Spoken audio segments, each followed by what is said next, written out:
Hey guys, how are you? Really? Mama, I turn it on. She decides to come up here. Don't mind Fat Leela here.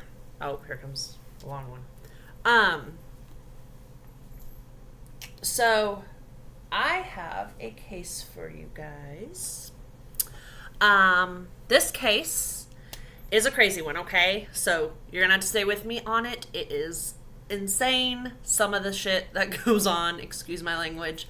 I can't even describe the extent of crazy that the next suspect did. When I tell you guys that this case will make you, when I tell you about it, really think about how just a chance meeting, even if it's just like a split second, can change your life and possibly end it like it did for our next victim. So we're going to go ahead and start on this roller coaster because this thing is everywhere, guys. Like, you will understand there is so much that goes into this. It's crazy. So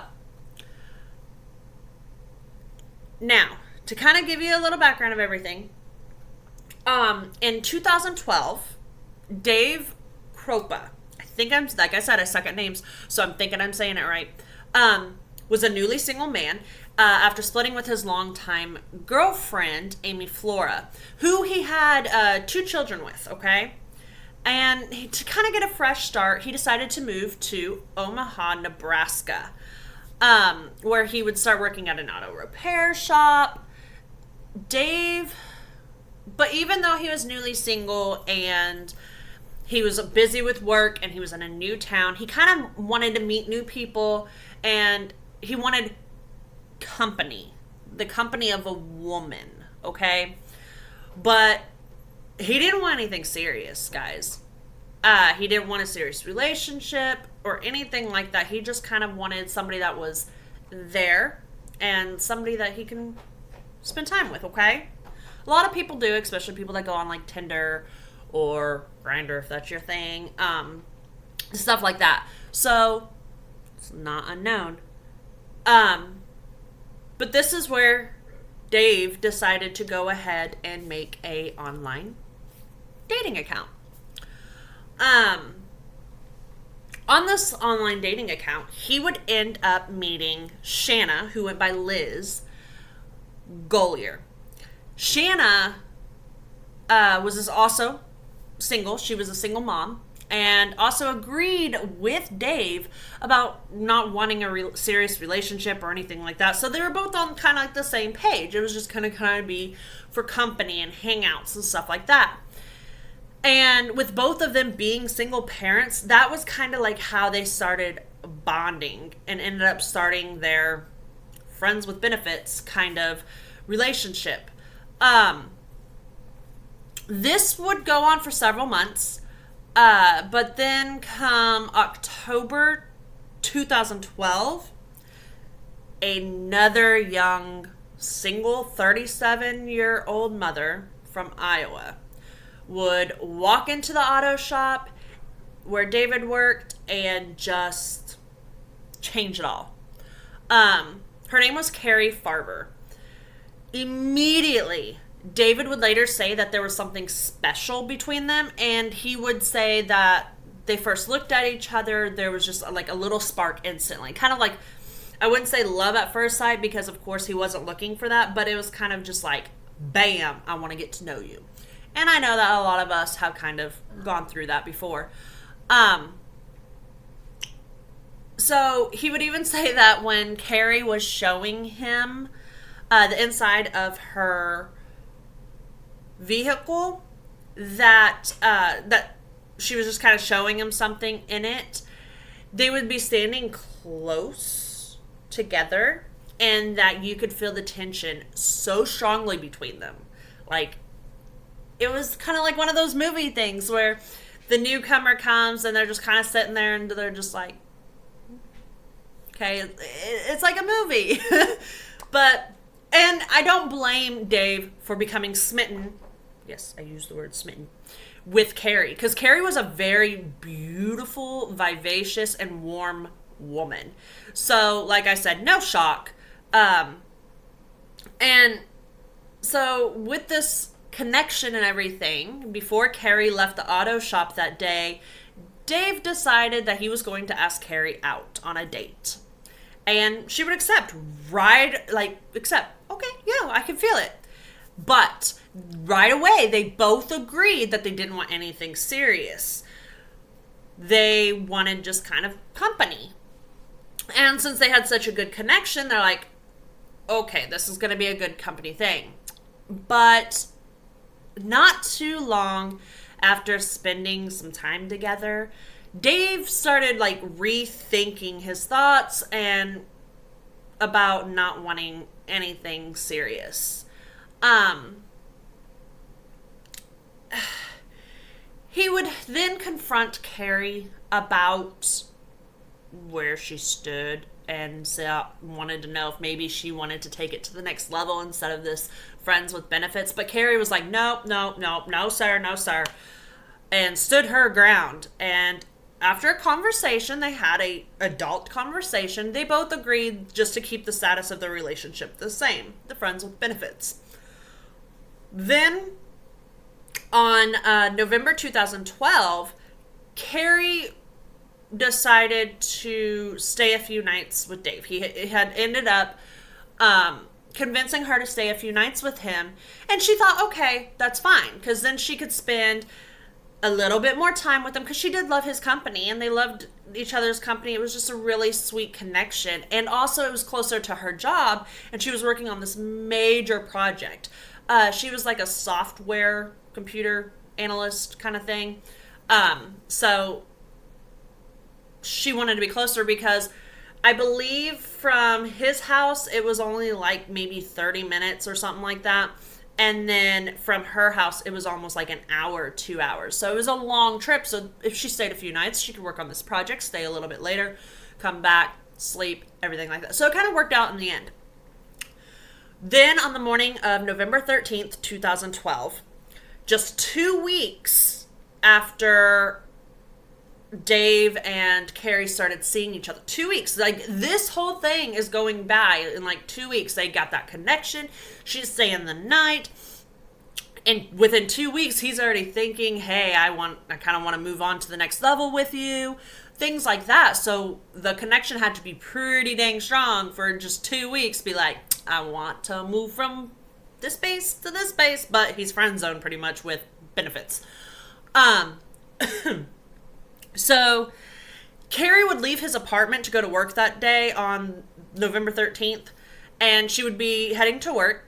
She would do her normal thing that she'd been doing when she was staying the night there. She would give him a kiss and say, see you later. It was just a normal day, and she then started walking out. She started walking down the hallway, and she would pass a woman. Just randomly pass a woman. Of course, you're going to pass people in apartment complexes just everywhere. And the two women would just smile at each other. That's all they did. They just smiled at each other, kind of acknowledging each other as they passed. But what Cari wouldn't know and didn't know is that one chance meeting would change her life and everyone in her lives. This 1 2-second meeting would not just affect her, but it was going to affect a lot of people. That woman in the hallway that she had passed was actually Liz. Remember Shanna? The one that was the friends with benefits before Cari that he had met online? That's who it was. And she had decided that without calling Dave, anything like that, she was just going to randomly stop by Dave's house to grab a couple of her things that I guess she left there. I'm unsure about some of the items, but she was just randomly walking up there when she passed a woman coming out, when she watched Cari come out of Dave's apartment. Now, my stomach's growling. I need to eat, but it's okay. Now, a few hours after Cari had left for work, Dave kind of received a strange text message from her. And it was starting even after their conversation that they just had. Remember, they just had a conversation about keeping the status of their relationship as friends with benefits. But immediately she was like, I don't want to keep it as friends with benefits. Let's officially move in together. It works out for me. It works out for you. We can spend more time together, and we'll actually maybe move on further and actually have a real relationship. And he was shocked. This completely shocked and confused Dave, because like I said, they had just had a conversation and she was adamant about, no, we just need to be friends with benefits. So thinking maybe she's just having a rough day or something, Dave nicely said no, that it wasn't a good idea. And all of a sudden, the sweet little text messages and the sweet little person he knew dramatically changed. They dramatically changed. Cari would get angry and say, fine, I don't ever want to see you again. Go away. I'm with somebody else. I hate you, etc., etc., etc., etc. Now, Dave was thinking, this chick is crazy. And at the same time, he was thinking that, thank God, he, stepped away from that, because he kind of dodged a bullet instead of getting into a relationship with this woman, he thought, because she was just acting completely hysterical. But the thing is he thought, okay, well, it's said and done. She's going to leave me alone. We're going to move on with our lives, whatever. But Cari wouldn't stop there. She would even send messages to her family, including her mom, Nancy Rainey, stating that she had moved to Kansas for a new job. Now, remember, she had a very good job, okay? And she was a single mom. And her mom would watch her son, Max, her 15-year-old son, Max, while she was at work and while she was kind of doing her thing with Dave. And she said that she had moved to Kansas for a new job, that she was going to make arrangements to pick up Max as soon as she could, as soon as she got settled in and everything. And this kind of sent a red flag, and thought it was really strange. And it wasn't just the fact that she had just up and moved out of nowhere, and said that she got a new job out of nowhere, but there would be kind of a lot of things that would send red flags with this. And she really worried, because back in her 20s, Cari was actually diagnosed with bipolar. So she was like, okay, I need to check up on this. So she tried to call Cari right after the text messages, and it was to no avail. She never answered. She never called back after she left a voicemail, nothing. Then Nancy would really start worrying when Cari, she didn't show up for a lot of family events. She didn't show up for her half-brother's wedding. She didn't show up for her own birthday, which was weird because I always celebrated her birthday. She didn't show up for holidays. She didn't even show up for her son's birthday. And the worst part is, she even missed her father's funeral. What child would miss their parents' funeral? And she was actually very close with her father. So it's kind of weird that she never showed up. Nancy would then call authorities to report that, hey, my daughter's acting strange. I haven't heard from her. She hasn't shown up. She's missed all this. I'm worried. And she just had this dreadful feeling something was wrong with her daughter. The police then tried to make contact with Cari and were unable to do so. They were constantly, they had her number, got a hair in my mouth, everything like that. And they just could not reach her. I got a hair in my mouth, guys, and it won't go away. But shortly later, after they were trying to reach Cari, they would actually receive a message from Cari. Okay? And Cari was stating to leave her alone, and that she wanted nothing to do with them, and that she was fine, just go away. And so the officers just figured Cari had stopped taking maybe her bipolar meds, which is normal sometimes, a lot of people do. And there's times I stop taking them sometimes, but I end up getting back onto them like immediately. And over time that she would just finally come back and make contact with somebody. But guys, that was not going to happen the way everybody thought. Because the craziness of Cari Farver was just starting. Dave would receive messages from Cari stating, I hate you so much that I want to drive a knife in your heart, like threatening this poor guy. And she kept saying, I will do anything to make you suffer. And it kind of scared him. But he was like, this woman's psycho, but I'm okay. And shortly after, in late November 2012, like very shortly after she disappeared and shortly after all these messages and everything like that, Liz would come back into the picture, okay? Liz would come back into the picture and make a report to police stating someone had broken into her garage and had spray paint whore from Dave on her wall, making it look like Dave had put it on there. And that's when like Liz called Dave, and over the next few months they ended up bonding again over the threats, because then he's like, no, this has to be Cari. She said she was going to make me suffer, everything like that. Like, so they kind of bonded over it. And it got so bad that Dave would even start getting messages from Cari that showed she was watching him. Like, she was stalking him. By saying, like, at that exact moment what he was doing, what he was wearing, et cetera, et cetera.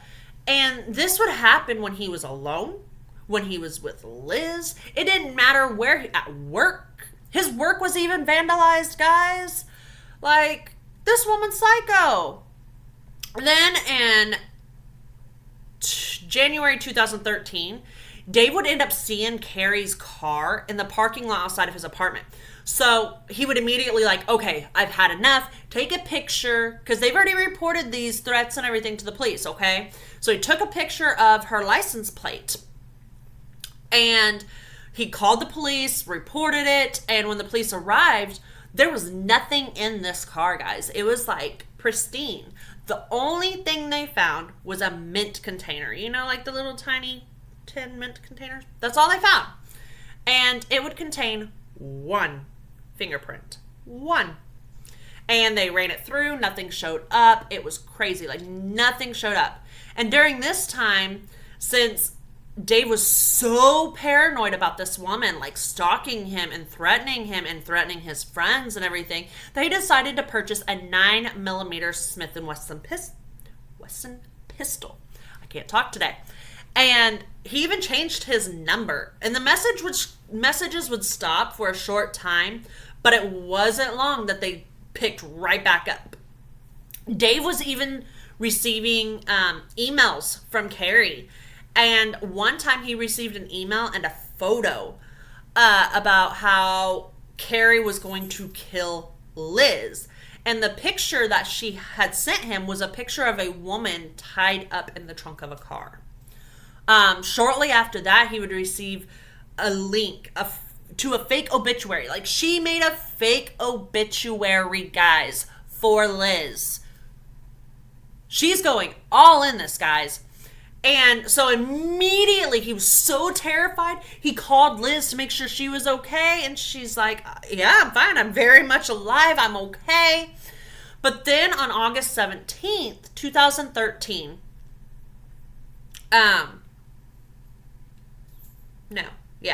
2013.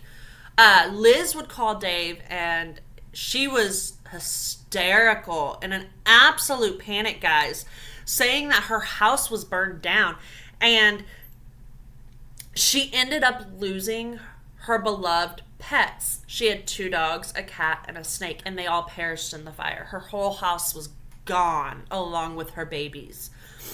Dave would right away after that call receive a message from Cari saying, I am not lying. I set that nasty whore's house on fire.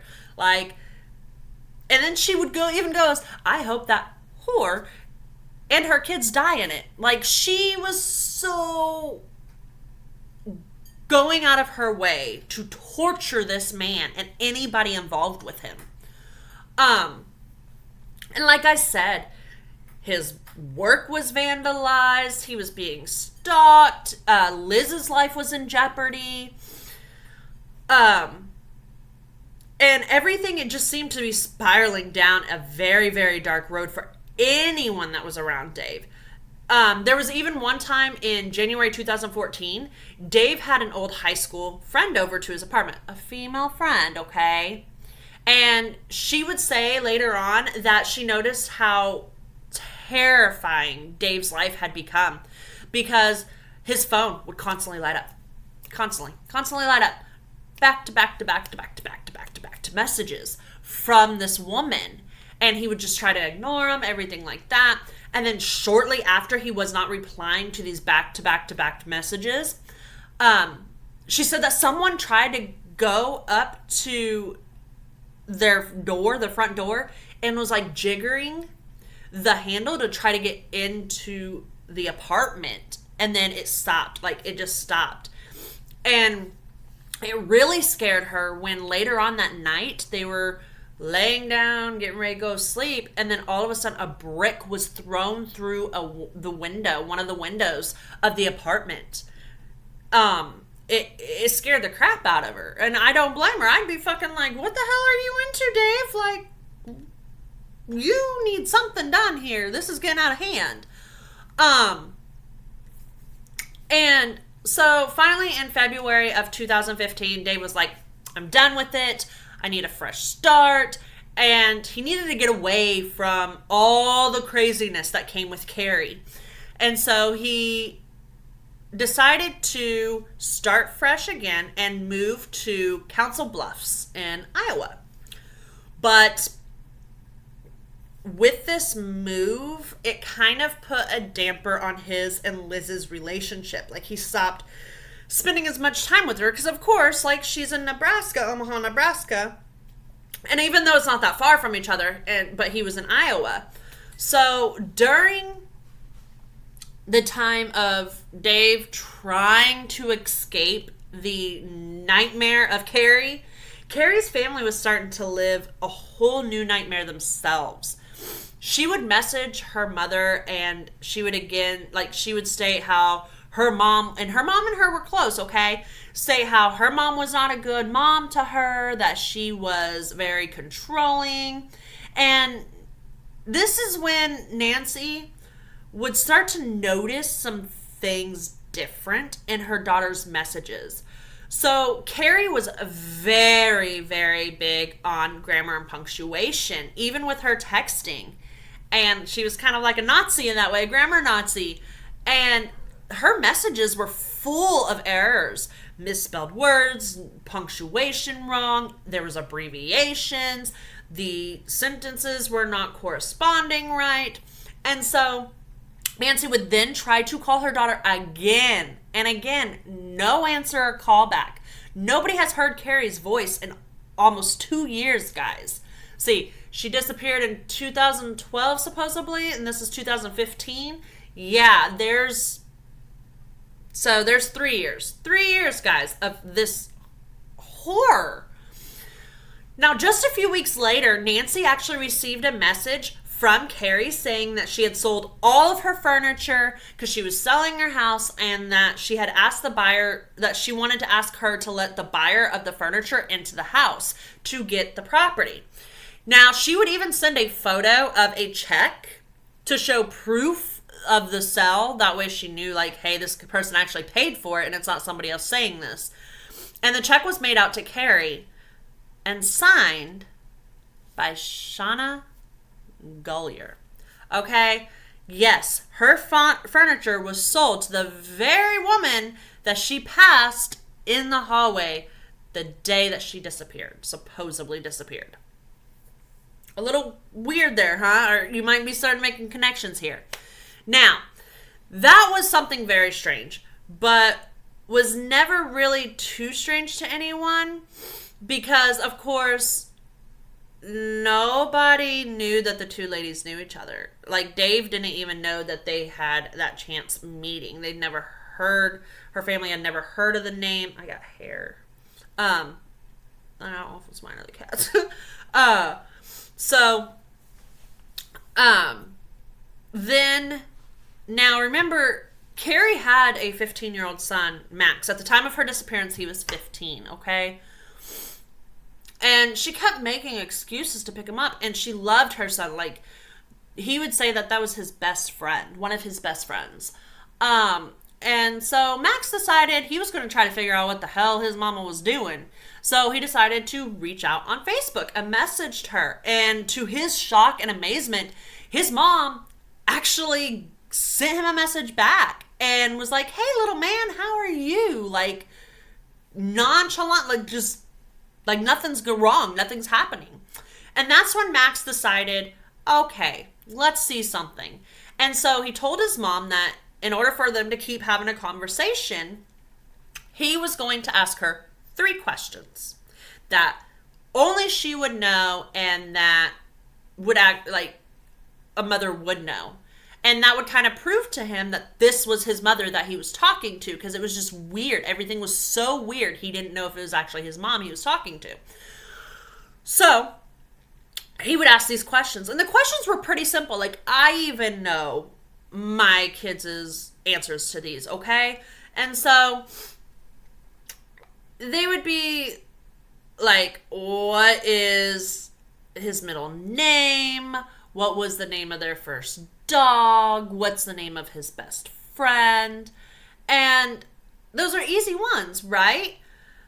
But after seeing, like, the little icon came down and it said that she read the messages, Max never got a response. She never replied back, guys. And so it was kind of weird. And then the family finally got like a little beacon of hope. Because Nancy would later receive a call from a man saying that he had met Cari at a homeless shelter and that she wanted her mom to pick her up. She was ready to come home. So Nancy called the police, said, "I want you guys to come with me to this homeless shelter." And it was a pretty far distance to this homeless shelter. And so she packed up immediately, got with the police, and took off. But when they got there, Cari was nowhere in sight. And when they started asking questions with people in the shelter and everything like that, nobody even knew what they were talking about. Nobody had seen this woman that they supposedly said was there. So it immediately started getting a really fishy. And finally in 2015, after almost 3 years, guys, and no one seeing or actually hearing Cari's voice, and after all these reports being made that this crazy woman to the police, they decided to actually take a closer look at the original case that Nancy had reported back in 2013. Finally looking into the missing persons kind of thing, everything like that, because it just was not piecing together properly. So when the police took another look at Cari's car, which they still had, and because it was never claimed, Cari never came and claimed it, okay? Her car's still sitting at the impound. They would find something that would just kind of make them start to think that it was not Cari making all these threats and sending all these messages. Because when they took a closer look underneath the fabric of the passenger seat, there was a large amount of bloodstains. So it was kind of eerie there. And remember, they had found that mint can with the one fingerprint. But this is when they started believing that Cari was actually the victim of a homicide. But if she's a victim of a homicide, like, how is she sending these messages from her phone? And how is she doing all of this and knowing all of this? And, like, it's crazy, right? Well, they didn't know when or how, but they were now looking more into the case. And this is where the investigators decided to go ahead and do 2 parts to this investigation. They decided to make sure that their thoughts and fears were accurate. So what they did was One investigator would investigate the case as if Cari was dead, and the other would try to see if there was a possibility that this is Cari doing all these things and that she is actually still alive. But the one that did the investigation as if Cari was still alive would notice that there was a very slim, pretty much improbable cause of her being alive. Because he would notice that even after Cari was reported missing, that there was no activity in her bank account. Nothing, guys. And that would be extremely unlikely because you're going to need money to do things and leave and move and eat. And there was nothing. And so it was very unlikely to them that Cari was actually alive. And the fact that no one had seen her face or even heard her voice kind of proved their thoughts. So that's when they started looking at the case as a homicide, saying that Cari Farver was actually deceased. But it was weird because it was the case, so I'm trying to say how to say this. It was the case that who was sending these messages? If it wasn't Cari, who was sending all these threatening messages and committing some of these crimes, like the stalking and the arson and all this other stuff? That's when investigators noticed something that was really awkward in all these reports and something that was out of place. They kept seeing the same name pop up in all these cases over and over and over, guys. And can you believe it or not? Who was that name? It was Liz. And they could not figure out, they could not piece together how Liz would even know Cari or how Cari would know Liz. So they knew, like, why is this woman that has no relationship with this woman in all these cases, in all these reports? So they decided to bring Liz into the station for questioning. And when she arrived, she was very polite. She answered their questions. And when asked how she actually knew Cari, she would say that they ran into each other one time and that she had seen that Cari was selling her furniture online and that she wanted to purchase it from her. So they ended up meeting because she wanted to purchase Cari's furniture. But the officers had an issue believing this. But after they questioned Liz and everything, she was free to go. Because there was nothing they could hold her on, of course. Now, during this investigation, they would, of course, question Dave. And they would hear about all this craziness that he had went through. But then when he started thinking, he noticed something else. And he would tell the cops later that the gun, the 9mm Smith & Wesson pistol that he had purchased to protect himself from Cari when he was so paranoid, was missing. Like, it was gone, guys. The only people that ever knew where the gun was Liz and Amy, Dave's ex-girlfriend that he had and the mother of his children, right? So when the officers would question Liz about the gun, she would say that she never even knew about the gun. And she thinks that Amy stole it. Amy stole the gun. And shortly after that interview, after she left about the gun, Liz would return to the police station on her own accord. And she would... Now, this was on December 4th, 2015. She would file a harassment case. And the person she was filing the harassment case was not Cari this time. It was Amy Floor, the mother of Dave's children, his ex-girlfriend, who they were still pretty close together. She would state that Amy was harassing her, and she believed that Amy was actually involved in the disappearance and murder of Cari. So this is when the officers asked to see Liz and Dave's phone so they could check all these harassing messages from Cari, from Amy, all of this. And when they downloaded all the info and the digital forensics analyzed it all, they noticed something that was really odd. And it stuck out really big. And that was Liz had a picture of Cari's car.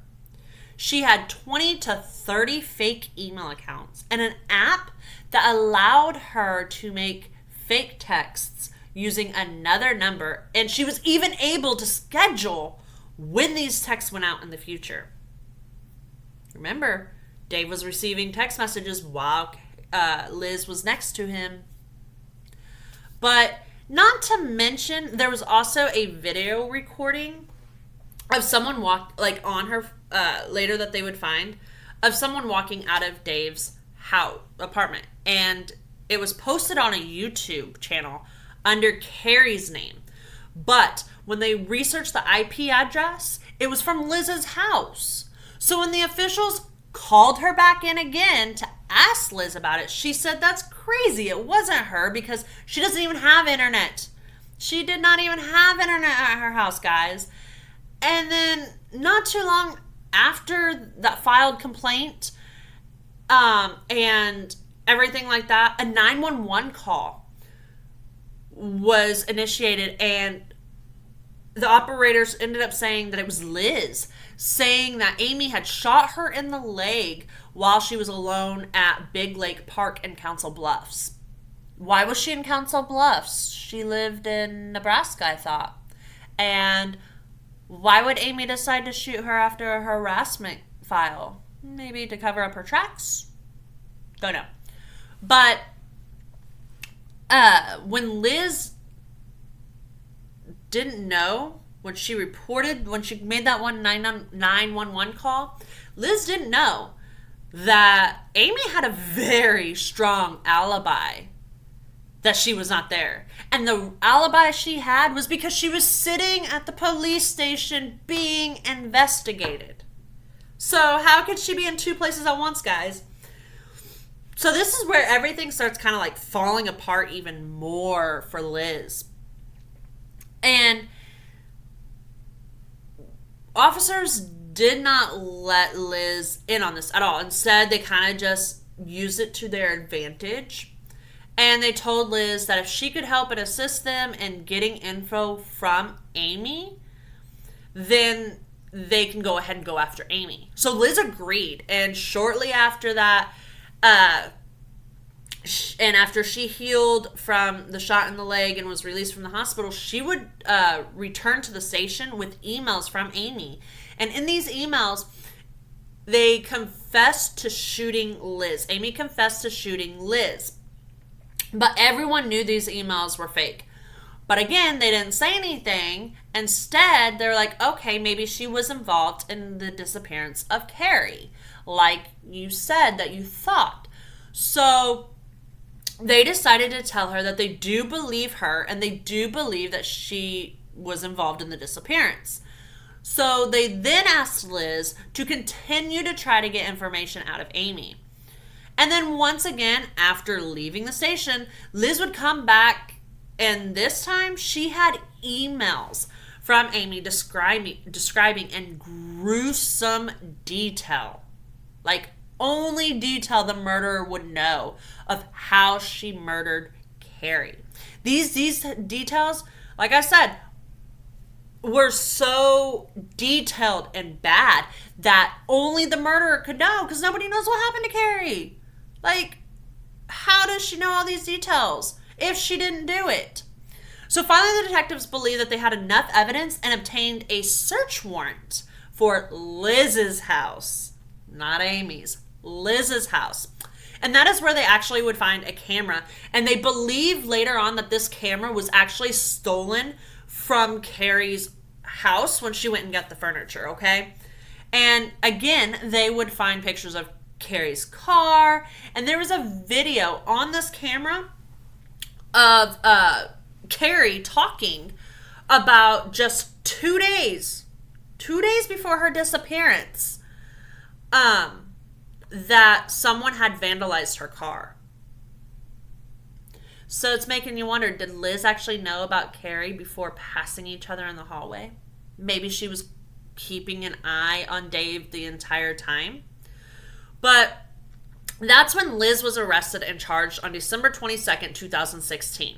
Now, guys, of course, The state had tons of evidence already, such as the pics and the 1,000 messages deleted out of Liz's phone pretending to be Cari for the past 3 years. And remember, they had also found that fingerprint found on that mint can. Well, when they ran it again and compared it to Liz's fingerprints, it matched perfectly. So all this would come into play, right? But there was one more piece that would finally secure Liz's fate, okay? Now, months before the trial of Liz was set to begin, the trial was supposed to be set in 2017. It was supposed to begin in 2017. Dave remembered something, that on his tablet in the storage unit, the storage container that he had some photos that he didn't think so much of about at the time that he received them. But then when everything came to light with Liz, it actually kind of made him start wondering. I mean, Liz was behind these months, years of terror.